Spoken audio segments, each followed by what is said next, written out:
Welcome to Compassionate Conversations, where we push the boundaries of comfort to empower you to become all that you dream of being.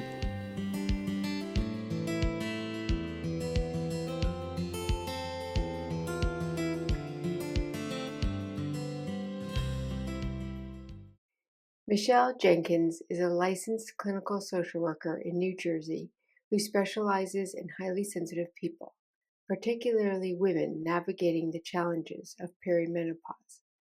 As a highly sensitive person herself and currently in perimenopause, she has both personal and professional experience to offer the women she works with. Michele's mission is to help women to achieve agency over their own bodies and to embrace their perimenopausal journey with confidence. Hello, Michele.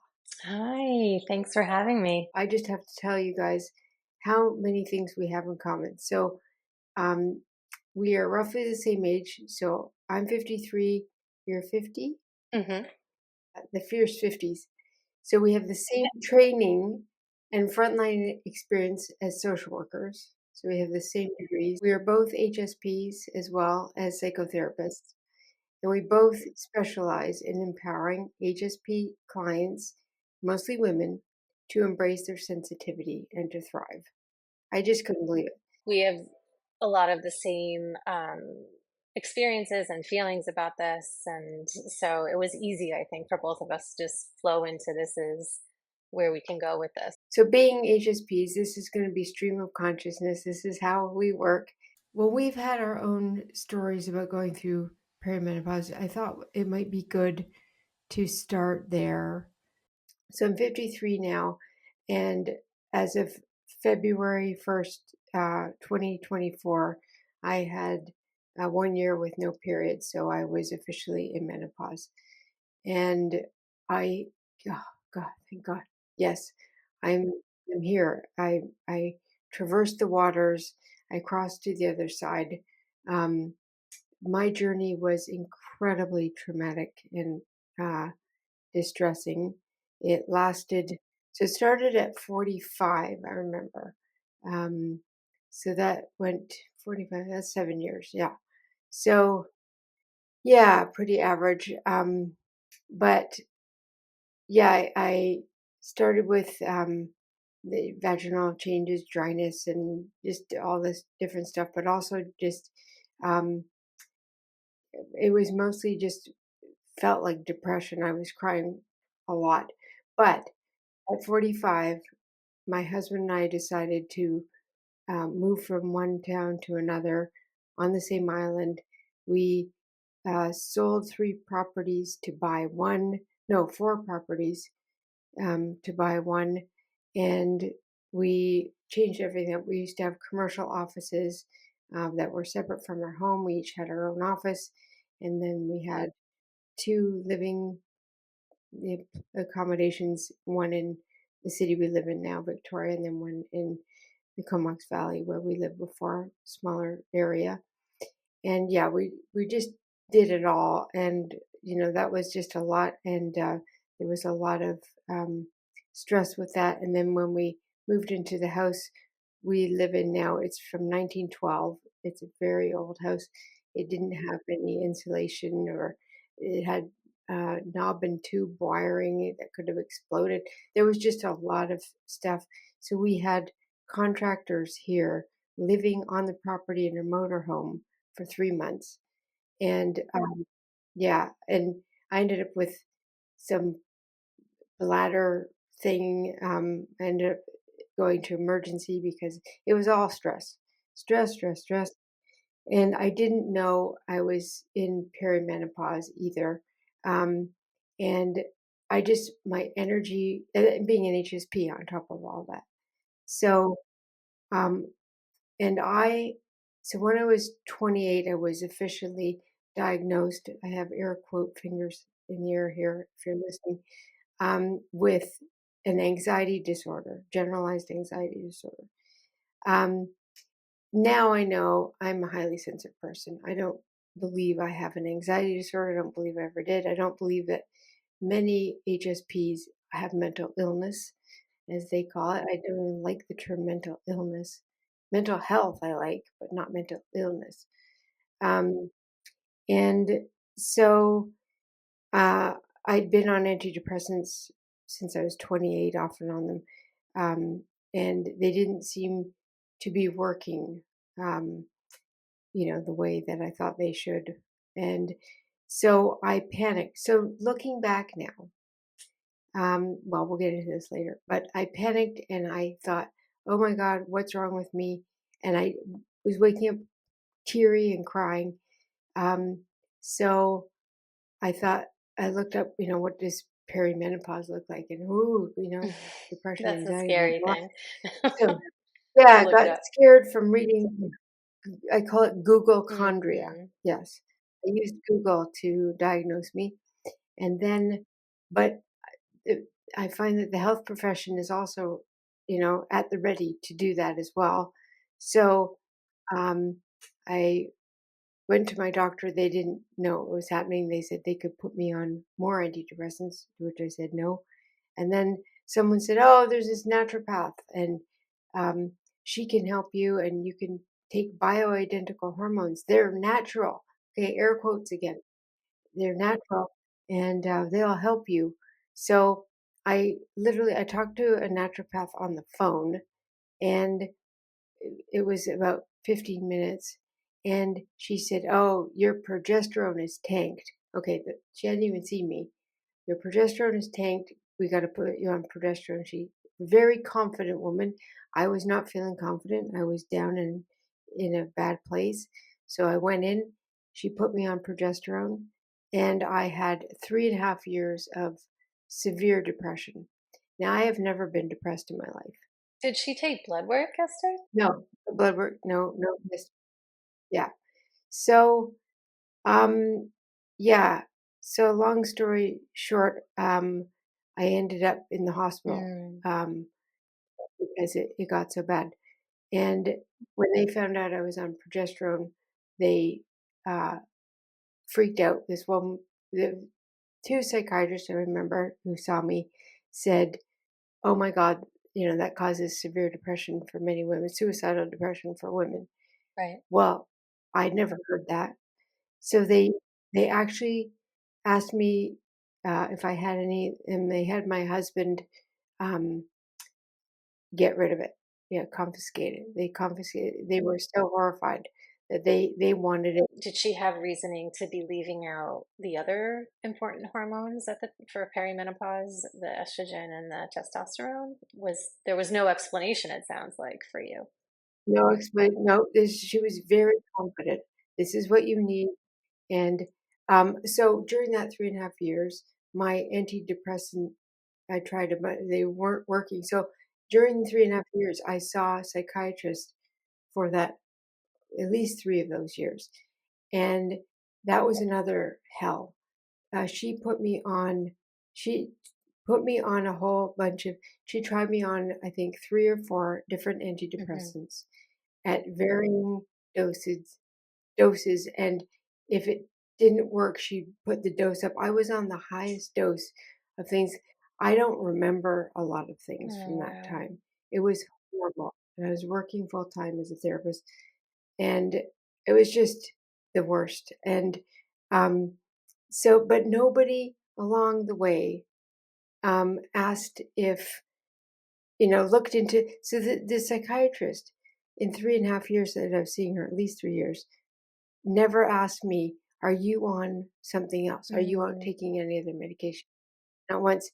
So now I'm really pissed off when I think back to that, because if she had known that I was on progesterone, we could have avoided this calamity. And the length of suffering that I went through was horrific. And so that, I don't even consider that perimenopausal symptoms or anything. That was up and down from different right. Brought on medically. Yeah. Yeah, and then she was, giving me, benzos, for anxiety, and those are highly addictive and very hard on the brain and body, and try me. Like, I just felt like it was like candy, and she just kept throwing. It's like throwing spaghetti at the wall. Well, maybe this will work. And then the depression turned into I'd have to have a nap for 2 hours a day. I would cry for I don't know how many hours a day. Like, I could work throughout the day, but the rest of the time I was crying and in Mm. bed. Um, so yeah, long story short, that's what happened to me, and I had um, another severe bout of depression. Um, yeah, 4 years after the first one, and I'm still recovering from that one. And now I'm, um, yeah, just on the other side of menopause. Thank God I've made it. Well, my heart is breaking for you in that it feels like you're a real testament to the failings and limitations of like our medical system and the ways in Yeah, which the knowledge base of, menopause and perimenopause for our medical professionals, which I think is changing. But certainly, if you were 45, 46, we weren't hearing much about perimenopause at all. And to have to have gone through that because of that limited fund of knowledge from the professionals just is really hard to hear. And I'm just like so yeah, sorry. yeah. Well, thank you. Yeah, it's very. I'm healing now, but it has been quite a journey. And I think so much of what happened to me could have been Yeah. prevented. Hmm. I mean, it's infuriating. I mean, my husband and he's livid.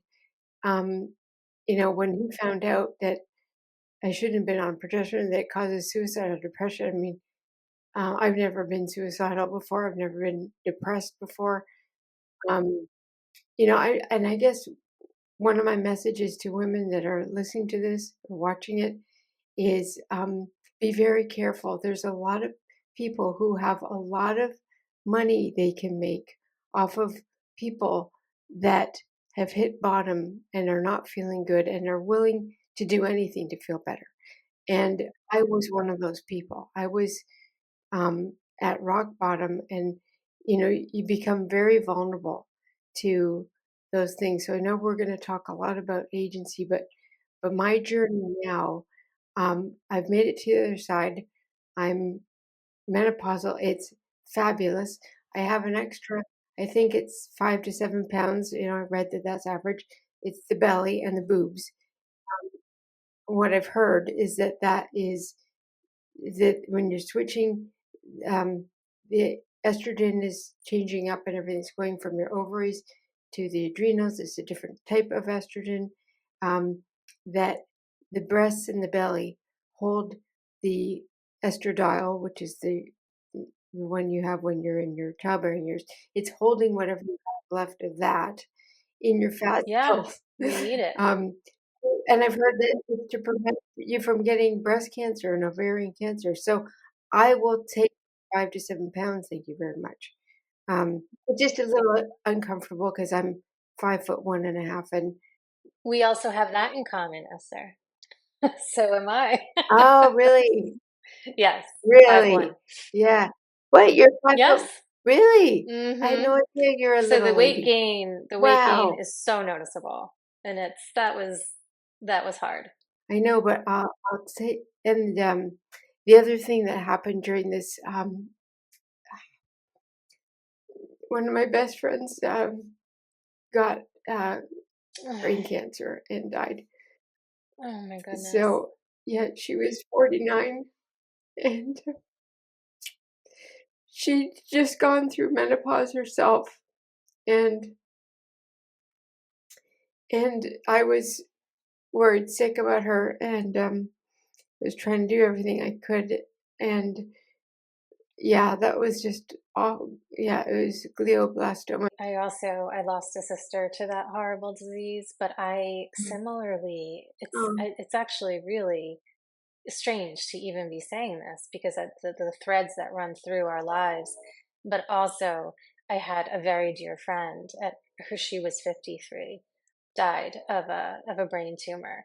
So what I want to say is like this is an important thing to touch upon is that when we ourselves are going through such profound emotional, mental, and physical symptoms of perimenopause, and whether we know it or not, or have support or not yet, it's the things happening externally in our lives that are layering on top of that. And I just really think that a lot of women feel like they're going crazy. Think of having a friend ill and trying to support that friend while you yourself are struggling, and the grief that that brought up for you. And I'm sure, I would venture to guess you have many other losses you've experienced throughout your life. Those come creeping back up. I mean, and they come out like a pot of boiling water. So, Yeah. So that's okay. So I just have to speak to that, Michele. Um, if you have any emotional unfinished business, is what I call it, past trauma that you have not resolved, this is the time it's going to come up. And so since my last severe depression, it's been about 8 months that I've been solidly recovered. Um, since I started this healing journey 8 months ago, I did trauma therapy once a week for 7 months, 6 or 7 months, because I had no idea. I've been a therapist 27 years. I have done trauma training, intensive trauma training. I've done trauma work with clients. I am a pretty seasoned therapist, and I really thought I had dealt with my trauma. Whew, no, no, not even close. This is um, this is ancestral trauma about the Holocaust and my people who were killed and childhood stuff, developmental trauma, and I realized that I had lived in my head before. That's what my survival was, living in my head. I kind of lived from the neck up, and I think this is important to share with women because I think so many of us do that. We get disembodied. We don't. Somehow get caught up from our bodies. And the body, so I'd always done top-down therapy, right, which is talking therapy, that's what most of us do. And as social workers, we get trained, it's cognitive all behavioral cognitive. talk. Yep. But yeah, now I'm doing bottom-up somatic experiencing is Yes. what, I'm working with somebody with somatic experiencing. She's not even a psychotherapist, she's a physiotherapist. The best therapist I've ever met in my life. I would give her, an honorary master's in social Sure. work, counseling, whatever. Well, because somatic is really where it's at when we're talking about what we're experiencing and trauma and such. Yeah. Yeah, yeah. So it's coming out of my body. It's I don't even know, and this is hard for me being, the kind of I don't like the word control freak, but I'm very structured. And this is very unstructured. I never know what's going to come up when I see her. This was every week. I was just showing up, and things just came out of my body, and like just I had no idea that that was in there. It's um but I can honestly say now that I truly love Hmm. myself Yeah. deeply, and that I have befriended myself, and that little girl that was carrying the weight for so long of her ancestors before her and her parents and, just the culture. There's so many layers, right? Um, and it's not up, you can't manage it with your mind. I think that was what I was doing for my whole I became a therapist because I learned that the way I could survive my situation was to study it. I could understand. If I could understand, then I Take could, care of it. Right. make it. Hmm. Yeah. But that only gets you Yes. so far. Well, I think what you're saying too, and I think, you know, our ancestral trauma, especially, but also early trauma can, especially depending on the severity of it, it gets buried in our unconscious after a while because our bodies want to survive. We want to survive. So we're moving forward, in life. And if everything's kind of going with an equilibrium, it's going to stay in the unconscious. Perimenopause, which I didn't know this before now, but now I do. Perimenopause is such a huge transformation in our life, similar to if we have given birth and we become a parent, or when we went through puberty and birth. It's a transformation of ourselves. The unconscious starts to move up to the subconscious, and I think that's where some of the, whatever's happening with our estrogen, lowering and fluctuating, those, to me, those feelings and emotions and those unconscious traumas get really starting to like get shaken up and rattled. And then we start to feel them because we can't push them down anymore. So that Yeah, feels what. that's exactly what I Hmm. felt like. Yeah, I felt like if you look at it as being a vessel, that it was, I was sort of surviving at 3/4 full. But then when perimenopause happened, it just started to overflow. Overflow. It just filled it too high, and I was totally over. And I just Yes. didn't. Yeah, I couldn't, and I No. couldn't No. stop it. I could not No, stop. because that's what trauma and unconscious stuff. Once it starts to come up, it has to at some point, and it will. So there's no stopping it. Well, and I don't want women listening to this to be afraid. Um, Overall, I just want to tell everybody that I am so relieved now. Like where I sit now at 53, having gone through menopause now, having worked on the trauma, I'm still going now. I'm going bi-weekly for somatic experiencing. I still need a lot of it, but I can't. It's like losing 100 pounds. Like I feel like this huge weight has been lifted off of me, and I'm finally, what I didn't realize before, Michelle, that I think is so important is that um, when you're holding on to trauma, you can't enjoy your life. Like I was very cerebral. I thought I had this great life. I had, career, blah, blah, blah. But um, I wasn't able to really go into joy, pleasure, and relaxation. Those are the three areas now. And I've said this before on the show that I heard this affirmation that stopped me dead in my tracks. And it was joy is Mm, my birthright. mm-hmm. Ugh. And I've been studying that and using that for months now. Just that joy is my birthright. What the hell is joy? Oh God. No one told me. I missed the memo on joy and relaxation and pleasure. And all of these regulate the nervous system, and the nervous system is what, we really need to be thinking about, I think, as well, when we're talking about this stage of life, because we won't even know it, but it's constantly in a sympathetic state, versus parasympathetic, if we're feeling disjointed and stuff's coming up. I just want to say to women who are listening, watching, that there is a reason. So you can watch or listen to another episode I did. I interviewed a woman named Susan Wilson who wrote a book called Making Sense of Menopause, the only one I recommend besides Christiane Northrup, The Wisdom of Menopause.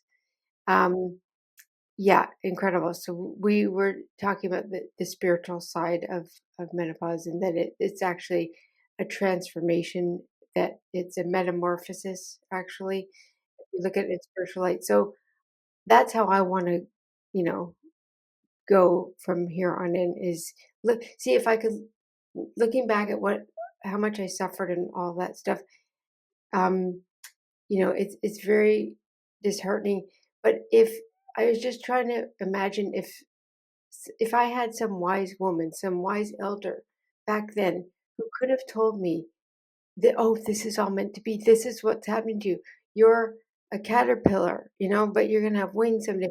If they explain the process to me, and if I hadn't have taken bioidentical hormones, and you know, I know everybody's different with hormones and stuff, but for me, it was a nightmare. Um, if I'd had some wisdom, wise elders, where are they? Where are these women that can tell you about the journey and what it's going to be like, and what it looks like on the other side? Oh my God, happy dance! It's fantastic. If you're anywhere between 40, and up, that if you're starting to all of a sudden get sort of hit out of nowhere with emotional symptoms that you haven't experienced in a while or before, um, the hope is that you kind of think to yourself, I wonder if I should go to, a hormone specialist or a doctor and see, if this could be because of that. Because there are treatments that can help even better than psychotropic medications, um, that with your particular body chemistry, that can help make it easier. Because your story, Esther, I don't think of it as scary. I think of it as heart-wrenching because you suffered. You suffered, and we're not going to be exempt from suffering, a little bit through this process. Most people, most women, in life, right? Because it's life. It's part of life. But, as little suffering as possible would be, really helpful. Yeah, yeah. That'd be nice. If I could, order it off the menu, if I could have gone back, I would have ordered less suffering. Yeah. Yeah. No hot sauce. Right. Well, yeah, my story is that at 47, I literally felt like I just got hit by a ton of bricks. Physically, emotionally, and mentally. So, um, I have struggled with some low-grade depression and anxiety, mostly after having a child, which I think was a little postpartum mixed in there. But now I understand that to be that I am a highly sensitive person. So the low-grade depression was probably coming more from overstimulation and deep processing and not feeling like I could find people who were similar to me. And so a sense of maybe loneliness or isolation around that. So, but other than taking a antidepressant in a small dose for many, many years, I was moving along okay, emotionally, physically. I was really health conscious. I did have some later in life trauma. As I mentioned, my sister passed away when I was 36. And she had a 2-year old and a 6-year old at the time, and I had a 6-month old and a 2-year old at the time. And it was also during the downturn of the economy in 2000, and it was around, she died in March 2009. So it was like around 2008, I gave birth, and we it hit that, that time, that horrible time here in the States with the economy. And my husband and I suffered a loss of his job, and we were living far away from her, my sister, and her family. So we wanted to help them and be near them. And so we ended up having to short sale our house. So we lost our first home and all the equity in that home. So it was just these like losses. And it was a long process of grieving and saying goodbye. And all of that. Did she have She big did. She glioblastoma? was Was that first diagnosed with a stage 3, and that was after her first child, when he was only a few months old. So she was able to go into a sort of remission, and that's when she had her second child, and then it came back as a stage 4 glioblastoma, not long after, I guess 8 months or so after her daughter. Um, it was terrible. And as a therapist and as a human, I now have experienced firsthand and know that there are so many ripple effects from the death, especially if it's an unnatural, death, in that it's not in the right time scheme, we would think of. So the ripple effects I won't get into, but it was just so much upheaval with family members, extended family members, and losses there, and breaks, and conflict, and just it was just years and years of that.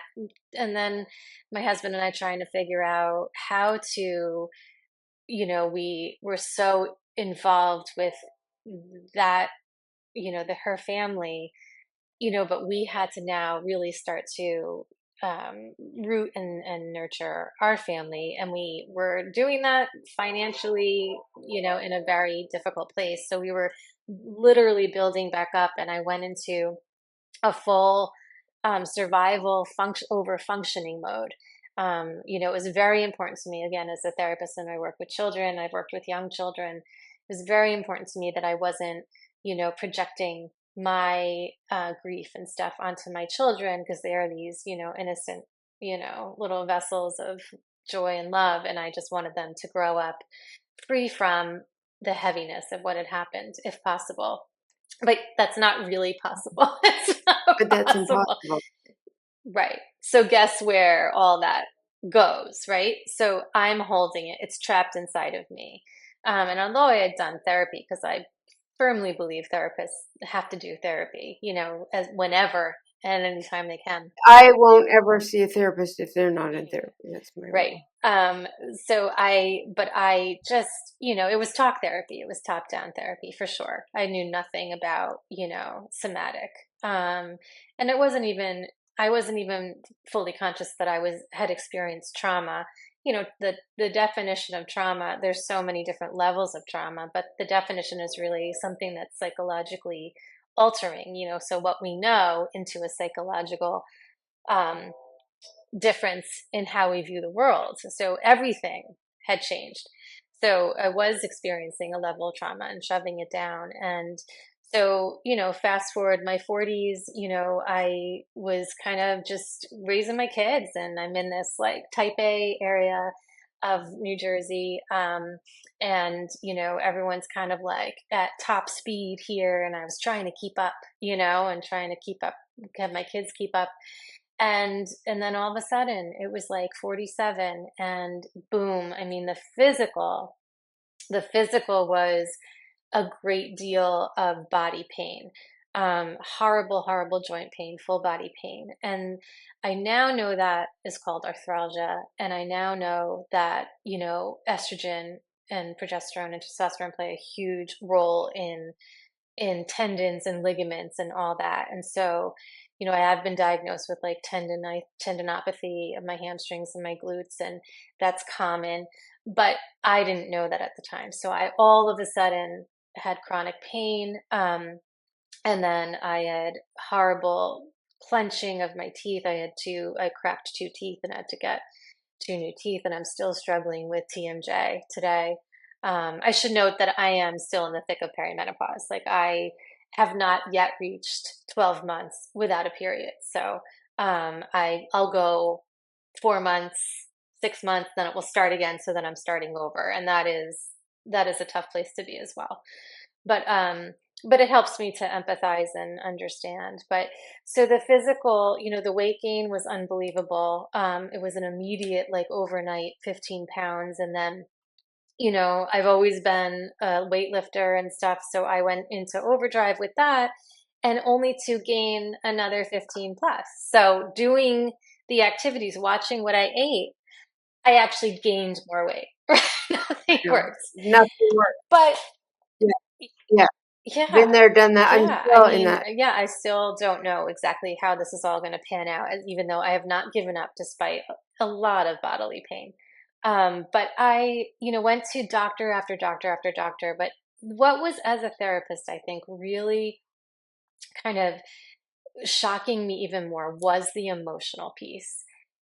all of a sudden I was very, very anxious. I was worried about everything going on with my kids. I was worried about everyone around me dying. It was like I was going into this existential place where I'm thinking about death and what's the point? We're all going to die and we're almost there and everything's going to result in a loss and very, very negative. And I know better. When you've had a loss like that, when the person dies, uh, first of all, quickly at a young age, has a young family, it's your sister. I don't know if you have any siblings Hmm. besides just her and you.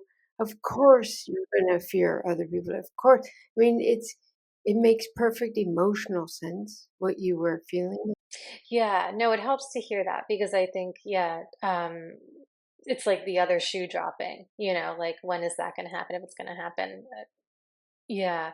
Um, and then the depression, it's a feeling of like, I hear a lot of women say this in perimenopause, like all of a sudden just feeling very low motivation and just tired and just slowing down um and then with these dark thoughts and all that coming in, it just feels like am I going crazy? Am I is this it? Well, Susan Wilson, in the interview I did with her, she said that they used to lock women up when they were going through menopause. It wasn't talked about, but they just kind of went crazy. That was just what it expected. But they didn't want to, burden society with these women. And you know what, we're locking ourselves up still. I think we're locking ourselves up. I think we're I How know. far have we really come? I mean, because I, I hear more people getting together with their friends and talking about this, and now we do have like Mary Claire Haver and some other wonderful women. Well, Susan Wilson it's just amazing. I listened to your podcast. Um, but but we're really not seemingly comfortable with burdening the world with our symptoms. And I will just walk around. I'm saying it to like neighbors. They must think I'm crazy. I'm saying it to neighbors, clients, whatever. Well, I'm in perimenopause, so that's why I'm forgetting words. I literally don't know the word for stairs right now. Own it. Yeah. We have I to. to oh We my have God, to because yes. that shame is not helping us. Yeah, yeah. Yes. It's internalized shame. Well, and highly sensitive people, highly sensitive women, HSWs, we internalize. So we don't act out aggressively, even though there is a lot of rage. I don't know about you, but oh my God, like not just, it's not like I'm a little bit angry or, irritated. No, it's full blown. I'm going to commit homicide. I'm so scared I'm going Right. to kill somebody that I need to be Absolutely. alone right Yeah. now. That's the kind of, I know. yeah. Whew, but, and that can seem scary. Absolutely. And I think it's like we're saying, it's helpful to know that that's actually normal for us to feel like at this point in time. It is literally our biology's causing those feelings and they're deep. We have to find ways to handle our our emotions, but we also need to know that this is normal. It's a phase and it's not going to be like this forever. We're in transition. We are being, we're going through a metamorphosis. We are like a caterpillar. We're going to become this beautiful butterfly. Or, I like the idea of a phoenix as well. I'm finding that we are grieving pretty much throughout this because of the fact that it's a transformation. Yes, so we have to grieve what's behind us. We have to grieve what we've lost, but we also have to grieve the person Yes. that we are leaving behind. The woman that I'm becoming now, and they call it the fierce 50s. I've also heard it called the, F it 50s. Um, but fierce. Oh my God, fierce. Like, people are, I've had grown men that, that are actually scared of me. Like they're 6'4" and they're scared of me. I'm this tiny, but I scare them. Yeah, and I don't think we're afraid to say much. I think I've heard this from women, yeah, like women older than me, and I always thought, well, that's something to look Yeah. forward to not care so much about what we do say. and be okay with asserting that, the one that we held back and hid for so long and allowed ourselves to be passive. It's okay to assert that. So I think, like, that was part of at 47, 48, and 49, where I was dealing with all these symptoms, and going to so many doctors. Unfortunately, not one practitioner mentioned the word menopause until I went to my gynecologist, through 47, 48, 49. It wasn't until I went to her and I go annually and started talking about the symptoms at 47. It wasn't until age 49 that my gynecologist said, well, it could be perimenopause. Do you need here this A medicine for? gynecologist? Yes. Right. Oh my God. Nothing mentioned for it. Was actually, you're too young to be going through it at 47 and 48. Not to knock, my gynecologist, but just there was no guidance. And now I understand that they're not really trained heavily in menopause.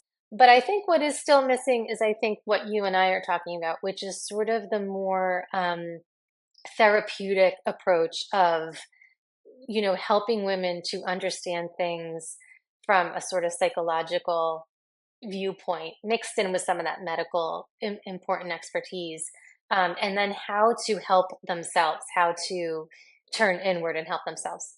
Agency, yes. Right. To have agency. Yeah, yeah. Let's talk about agency, Michele, because that is, um, here, let me read you. It is Bessel van der Kolk, his definition of agency. And um, let me just find it here. I absolutely love him. He's amazing. Um, he wrote The Body Keeps the Score, if anyone's interested. It's a great book. So agency starts with interoception, which is our awareness of our subtle sensory body-based feelings. The greater that awareness, the greater our potential to control our lives. If you have a comfortable connection with your inner sensations, if you can trust them to give you accurate information, you will feel in charge of your body, your feelings, and yourself. And when we think of, women and um, the feminist movement, I think has always been about agency. The personal is the political. That when women have agency over their own bodies and feel in control, they are empowered. They have less health issues, less mental health issues. I mean, I think the worst part for me, well, there are a lot of worst parts of my journey, but one of the worst parts was the lack of agency and how I felt completely at the mercy of the medical system, especially when I was in hospital and in terrible condition. That was so awful. And to be, um, just treated as a body and as a mental illness, to feel and disembodied. So you combine that with a major trauma history. How embodied are you going to feel? You have to be in your Oh, body to have yeah. agency. No, absolutely. I think that women feel very, I hear it a lot, that they feel very dissociated. Like they're, you know, um, Like watching yourself from above. from Is that above. Yeah, absolutely. And kind of really tuning in too much to external opinions and voices. Um, I just think it's very easy when you have an onslaught of symptoms, emotional, mental, physical, that come along with this. You start to search. You start to search for answers. So you start to ask people. you're desperate? You're desperate, and you're in high need But of that's leaving your body. That's giving over. That's dissociating from, yes. the parts of you that you need to be tuning into. So I know I want you to expand on this, Michelle. I know you have this wonderful acronym you came up with Okay, called yeah. TIDES. Yeah, tides I thought was just really helpful because, the tides go in and out. They're stronger at times, they're weaker at times, they move in and out and they're fluid. And they are sort of, indicative of change happening in the oceans and the sand. Um, to me, that's sort of what's happening too, and we have to be a little bit flexible and know that the tides are going to change. Um, Rigidity is not helpful at this time in life. Um, so my acronym, the tides, is tuning into yourself, identifying your needs, develop self-compassion and care, engage in self-advocacy, and slow down. Um, so I don't know, should we take each one and kind of pick it apart a little bit? I think so. So why don't we have a working example? Do you want to talk about yourself and what was useful, or Yeah, yeah, yeah. Well, and I want to say, like, these are not linear. So it's like it doesn't have to be in this order that but I want these things to be kind of present in a woman's mind when she's going through this. So yeah, like tuning into yourself.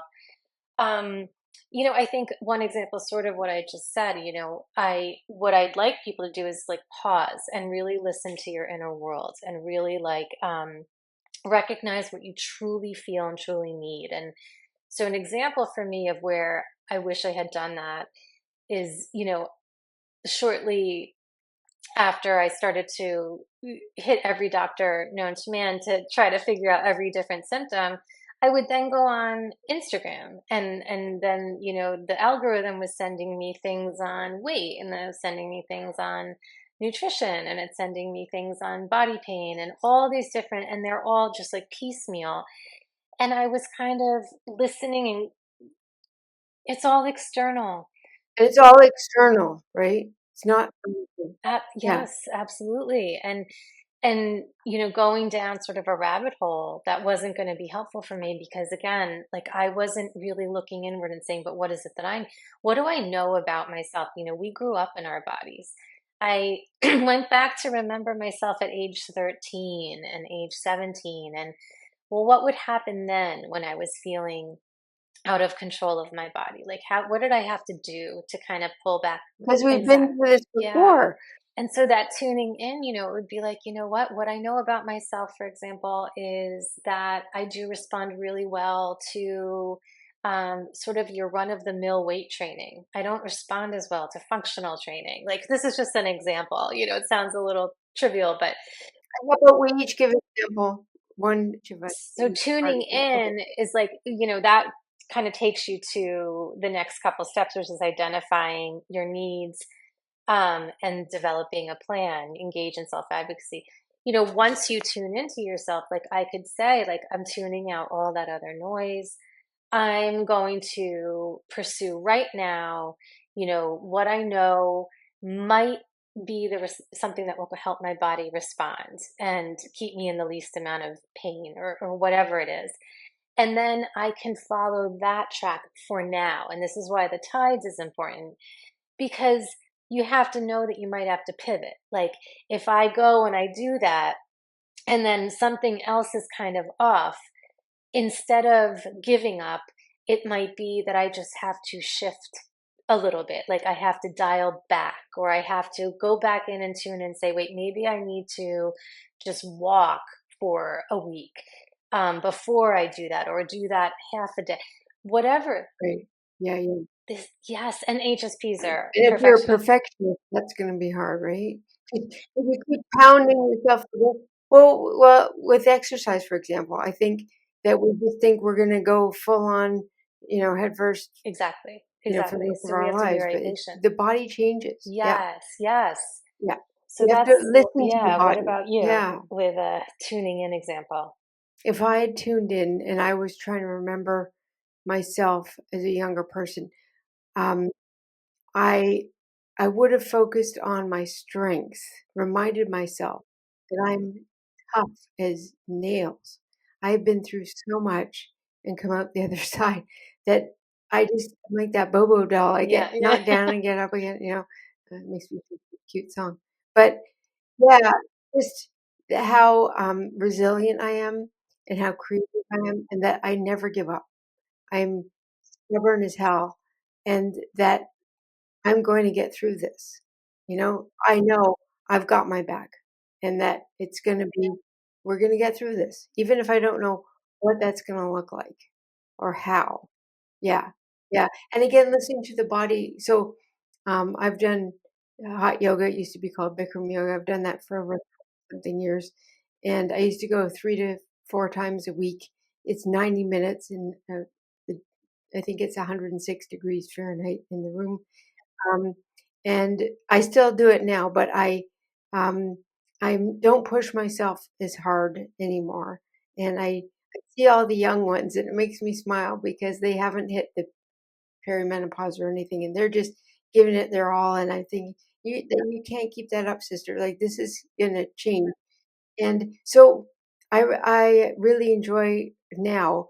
Uh, Lying down in the middle of a pose or just not giving it my all and just being okay with that. Like it's bearing certain amounts of discomfort in order to gain comfort, you Yeah. know? And for me, it's dropping perfectionism. We need to discern our own, what our body and mind and spirit respond well to and need and desire. Um, and that will help you take meaningful steps, towards something that is better for you. And my example for this is I, as an HSP, realized I absolutely need to have slow mornings. It was like a non negotiable. I'm lucky enough that my kids are now in high school and I don't have to do the morning rush because they can get themselves going. But there was still some shame around the fact that I sometimes need to still be sleeping, when they're getting on the bus. Um, I need to wake up slowly and really process the upcoming day before I just sort of, propel into it. So this is an example for me that and my husband's very helpful with this, that I kind of slowly wake up. I try not to use an alarm. I try to have a very natural rhythm. I have my coffee where I'm just still really sitting and contemplating and relaxing. And then I let my energy kind of guide me from there. It takes a lot for my energy levels to come up to a functional level. So that, yeah, that's, to me, is really an important part of all of this. I can do this and I can therefore feel better and calm my nervous system better. Well, when I think of what I need, the eye of tides, um I need to meditate after my work day. I need to yeah, and I need it to be a dark, very quiet room, my eyes covered, my legs up the wall usually. I listen to a meditation from Insight Timer is this fantastic app. Yeah. I have my favorite there and I just listen and I focus on my breathing. Very trying to get much more into breathing more calmly. And I do that for 20 minutes to half an hour a day. That's just it's sort of the transition, and I too have to wake up very slowly. I don't see clients until 11:15. That's my first appointment. And yeah, ideally, I exercise, have a sauna or whatever, do all of that before I go to work, and I don't check texts or emails or anything. It takes me 2.5 to 3 hours to wake up, just like you. I do think that a lot of women feel a lot of pressure to produce and kind of like grab the day. So I don't know if everyone's going to resonate with our examples of what we need, but there might be some women out there that are like, "Oh, that's totally what I need," but they're denying it, for themselves in some way.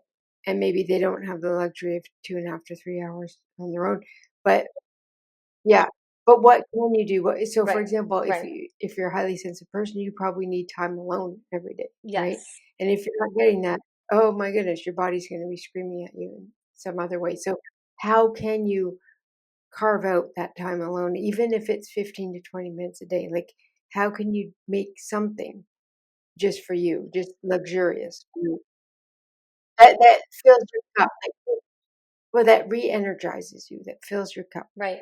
that nourishes your soul, your body, your spirit. That has to be a Mhm. non-negotiable. It has to be something that you make sure that you have an agreement to yourself and keep that agreement. That 15 minutes is just quiet, calm. I mean, it could be in the shower. I find sometimes that can just be, a place just do a few minutes extra, you know, with behind the locked doors. Yeah, yeah. So the D, develop self-compassion and care. So what's the D? So yeah, so what I like, Oh, hallelujah. so we're lacking so much self-compassion. I hear, in my practice, I hear so many people so hard on themselves. Do you know what I have to say, Michelle? I have to literally say this to clients. I say, I'm going to stop you right there because I don't let anybody abuse anybody else in this room, and that includes you Yeah, abusing you. themselves. Yeah, and I know I have to catch Terrible myself a what lot of people say to times. themselves. Ah, Yeah, but it's really noticing your inner voice and how do you talk to yourself? And I like to tell people, and I'll stop them and I'll say, wait a second. If you had your best friend or your daughter or your sister sitting next to you right now and they were saying what you're saying, what would you say to them? And usually people will be much kinder to a friend, give friend advice, than we will be to ourselves. We're just very self critical.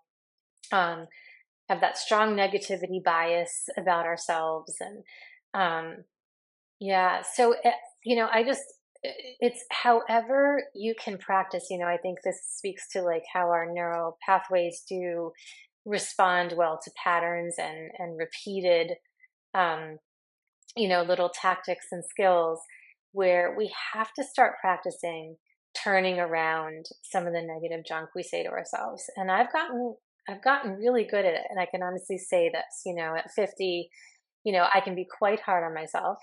I think HSPs are very self-critical. it's an old habit pattern. We're always, I think it's an old groove. We're probably always going to go back into those grooves. Right. Those negative core beliefs that we actually believe, like I'm not worthy, I'm not smart enough, all those things. And now it's an instant whoa, like an instant sort of like proverbial like, smack. Like that, wow, that was quite cruel. Like that's uncalled for. Like that's not good. Hey, I have a trick for this, Michelle. So it's yeah, self-compassion. So if you there's been a lot of research on the polyvagal nerve system, and that's our social engagement system, and it's just a sense of safety. So it's the most primitive, brain that we have in the nervous system, and it's always looking for safety. Am I safe? Am I going to get eaten, or am I going to be okay? Right. So here's what I tell my clients because I tried this on myself. I found if I do this, and my therapist got me to do this a lot, I do this a lot. Put one or two hands.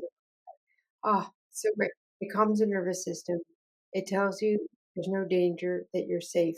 And I have found that I can't be mean to myself while doing this. I can't say mean things to myself with my hand over it. So those voices come up, which they do a lot. The hand goes to the heart, and I'm like, ooh, there's a shift. It's like I just Yes. kind of that old tape I love just it. stops, and then I replace it with something else. Yeah, you have I my one of my little mantras right now is my sensitivity is my superpower. Yeah.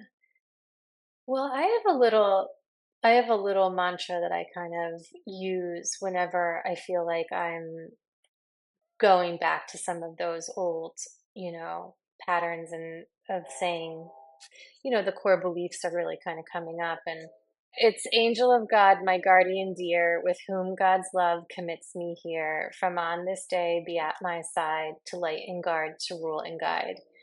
And it helps me to tap into sort of a more spiritual, support system. So when I'm really feeling like I need to grasp at something that, I where I have to reframe and start to be a little kinder to myself or lower some anxiety, that kind of just comes right into my head now and helps the inner dialogue greatly. My other one is that I have to accept life on life's terms, or I cannot choose. Accepting life on life's terms, and life's terms are different than my terms. I'll tell you that much. Yeah, very different than what I'd ordered on the menu. Yeah. Part of being kind to ourselves and having some self compassion, I think, is you got to be able to just kind of say certain things don't matter, or I'm not going to worry about that, and literally, like, that's unnecessary if it's certain things, that you feel like maybe you're doing out of more of a societal expectation or a familial expectation. I hear a lot of women saying, I can't be selfish, that, like, that's not good. No, no, but they have that confused with self-care. So when we practice self-care, and well, let's call it self-compassion. So I'm really into Buddhism, and I call myself a Jubu, or Bubu. Yeah, it's what what's so wonderful about self-compassion is in all of Buddhism, it's the only sort Mm, of doctrine that I've yes. ever studied that where self-compassion is at the forefront. You have to be kind to yourself first before. So even when you do something called metta, which is sending out good vibes to other people, you start with yourself. May I be happy. May I be peaceful. May I be healthy, and may I be free from harm, or whatever it is. And then you say the other person.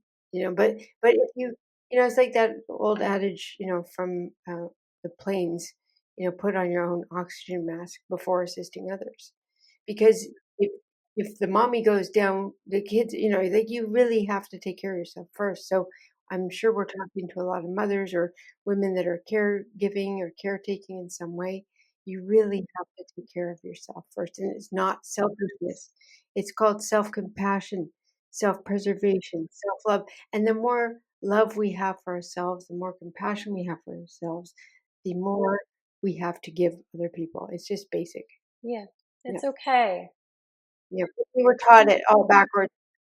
Yeah, yeah, yeah. So engage in self advocacy and create a plan. I think that we need to have a little bit of a roadmap. Again, it has to be flexible as the tides come and go. We might have to pivot, shift. Can't go to the beach at high tide sometimes. So we, just kind of, the self advocacy is, for me, it's I created, and I have this on my website, I created a letter to a gynecologist, obstetrician, or any sort of healthcare professional. And well, there's one that explains the highly sensitive person traits. But if you are not a highly sensitive person, there's also a symptom list. And I do think it's like important to really concretely, like, go through and be sure of that you are covering every single symptom that you're feeling, and describe it and talk about it. And then if you are highly sensitive, listen, I am highly sensitive. This is what I know. Highly sensitive women, we respond so sensitively to medication. So we have to be very careful, and we really have to have a deep discussion. So, and so this roadmap that you're going to create is going to have you behind it, and really asserting and advocating for yourself, but also, you know, it have a sense of which doctors you really might think might be helpful for you. Like, so maybe you need to start with a menopause specialist. So you might be led to a different doctor, but if you start somewhere where Right. you're having, like, this nice roadmap made based on what you know about yourself, based on your needs, then I advocating. Yes. And I think it's going Yeah, to be, yeah. Advocating for yourself, having agency. you're driving the bus. Yes. And if you disagree with something that a practitioner says, or even, a physical therapist, or even a masseuse, if you're going down that road, you gotta speak up and just say, no, that's not working for me, because you only know what's going to make you feel better. Oh, so good. It's such good training during perimenopause when you're going through this stuff for the post-menopause years where you are fierce and you have a voice and you speak it and you use it. And what happens in the second half, the menopause, after you've gone through menopause, is the creative centers of your brain are lit up and you have these passion projects and things that you want to do that are going to help people in the world and not just, your own family or your own community. You get big with your ideas and you get excited about stuff. So it's a good practice run, I think, in the perimenopausal years to start using your voice and start getting better at saying, this is what I feel, this is what's happening with me, this is what I want. Can you provide Exactly. it? And you're bringing us also, I think, importantly, to the last one, the S in tides, which is slow down, because how can we understand those creative, and I think people might have to tune into your previous podcast with Susan Wilson to fully understand that, like what you just described, we actually have a hormone that is telling us, write, create, start a business, like do the thing that you always wanted to do but never did, estriol. Yeah. So if we don't slow down a little bit and ease up on the pace of life so that we can be more inward and contemplate what is it at this point in time that that really lights me up, and so and give in a little bit, similarly to what we were saying, like you don't have to have put out 100% at every exercise class, like just kind of like allow your body to have a rhythm that goes against maybe the grain of what we're taught is right, which is don't stop, we have to achieve, achieve, achieve, because then we're not Yeah, mindful. We're not push mindful and our yourself nervous until you systems can't. are burnt. And so slow down, have a gentle rhythm, support your healing and support balance in your life, because balance is going, yes, adrenal health. The adrenal are very, very important because the adrenals are that's where the action is with estriol, which is the type of estrogen post-menopause that you are going to be producing. It's all about the adrenals. So you want to nurture the, we've all heard about adrenal fatigue. It's a real thing. We have to really nurture and nourish our nervous system. And it's highly sensitive women as well. If you're also a highly sensitive woman, you're going to need to do even more of that, because your nervous system is constantly on and constantly going, and probably much more vulnerable to weakness or, pooping out on you regularly. And I even find, Michelle, that it's like every morning I used to just say, okay, this is what I'm going to do for my workout tomorrow. And I'm now sort of saying, well, I have a rough idea of what I might do, but I'm going to see how I feel in the morning, because some days I just have a lot of pep and I want to jump around and do a dance routine, and other days, oh, yin yoga, something really mild. Yeah, but I think the other thing is, if, women were historically, like, a lot of times the nurturers, and we're looking out for our friends and for elderly parents and spouses and children. And if we don't kind of, even slow that pace down, where we're kind of not hyper caring for other people, but we kind of pull back a little bit, we will have a deeper relationship with ourselves. Because if you kind of let go of having to take care of everyone else, and we are tuning in and doing the tides, we're going to strengthen what we know about ourselves. We're going to strengthen our relationship with ourselves. And what is better than going into this next phase of life with a deeper connection to self, so that we can manage what's to come. I know when you're in the reproductive years, you probably don't have time even to think about this. But the fact is, as we go through perimenopause and the menopausal years, the children leave home. The parents pass away or get sick. And, people die, they get sick. There's losses, friendships might end, that you've had for a very long time. You grow out of certain things, then you grow, you're attracted to different energies and different people. It's this huge time of flux and change. So these are all really good ideas. I love this TIDES acronym. Well, Yeah. I think this is a great point to wind up this conversation. We'd also be very interested in hearing your thoughts and your experiences during this phase. If you're going through perimenopause, if you've passed menopause, the struggles as well as the triumphs, um, tools that you've found that could be helpful to other women. I'm really trying to build a community. Yeah, I'm hoping to create a community here, a local, one, or, online, because I really think that's important. But it's got to come together. And I agree with you. Like, I'm kind of seeing, if as I am, kind of continuing to use my voice with this topic that I would love to see what organically like comes back and who would be interested in kind of pulling together and using it as a women's support network. Well, thank you so much, Michelle, for agreeing to do this. It's been wonderful. Thank you.